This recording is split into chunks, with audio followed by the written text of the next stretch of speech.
Hello everyone, VG Sav here, and today is my 10th episode of my Mario Kart 8 playthrough, 150cc Shell Cup Part 2. This last two maps of the Shell Cup, and we have DS Cheep Beach and N64 Toad's Turnpike. And this is Cheep Beach, and again, anti-gravity is very much lacking. Um, I to pick up where I kind of left off in my last video, I was kind of saying how I didn't really like the remake maps all that much for a couple of reasons: the lack of anti-gravity.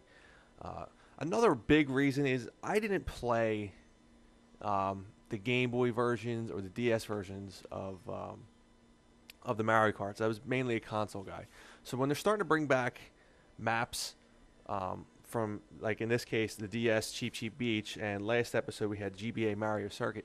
I don't know these maps. I don't know them at all. So they're, and to add on top of that, some of the ones that they did bring back from the console versions were not really maps that I liked. Toad's Turnpike I thought was terrible.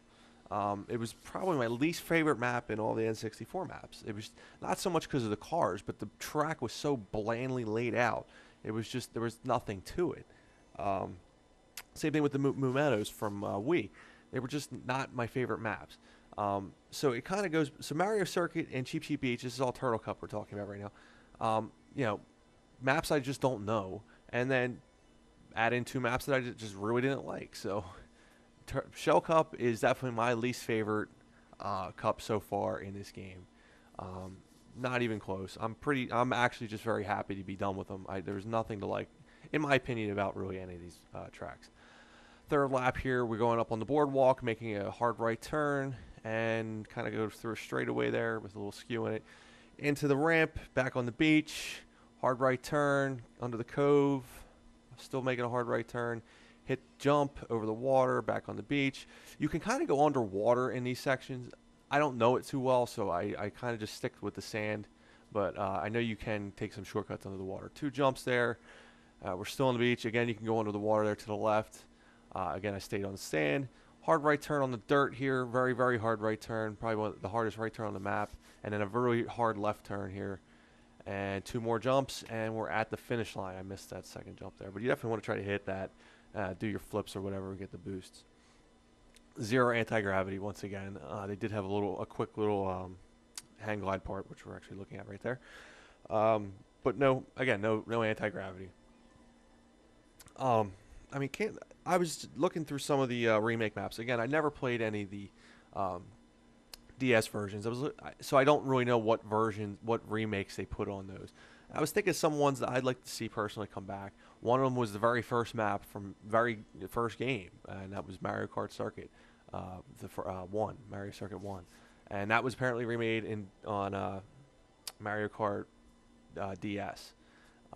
Another one I really liked, which is a really simple map, and it's kind of funny that you liked it, but it had 7 laps, and that was the baby map from the GameCube version, Double Dash.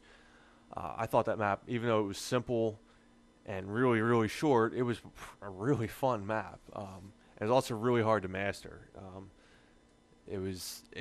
Like those maps I'd love to see on the console, remade on the console versions.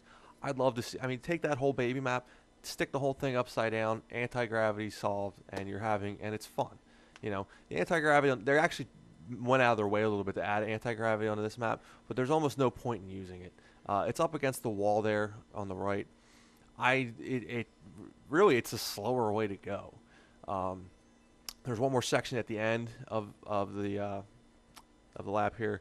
It's a little more usable. I actually think I used it once or twice in this video. However, that first one is, it's almost pointless. You don't need to do it. Actually, I'm going to use it right here just to show you.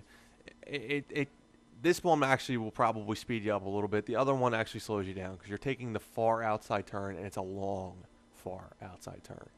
And it's not, even with the boosters, it's not saving you any time. So I pretty much just don't use it. Maybe if you want to stop, hit up there, because it actually splits. There's another part where you can get up there. Maybe if you want to hit it from there, maybe it'll speed you up a little bit. Again, I just try to stay on the inside of the map as much as possible and just avoid the cars and the vans and and the buses. These trucks are nice. They add a little hang gliding and speed. They actually speed you up a little bit. You can get a boost from it. There's also like a van with a surfboard or something like that. You can do jump off of that. It gives you a little bit of boost if you do the flip right. Though it sometimes can be just more hassle trying to get it. You might just, I'm going to try right here.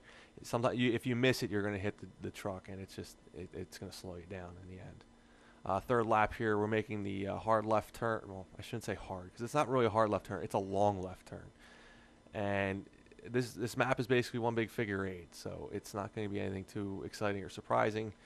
I hit the truck there. We're going kind of under a bridge. And then we're going to make a real long right.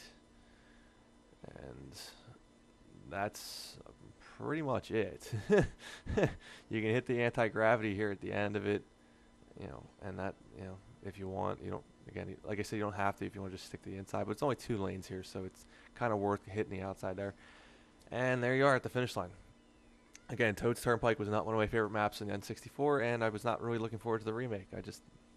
But at least in this map, they could be creative a little bit and add some of the anti-gravity in there.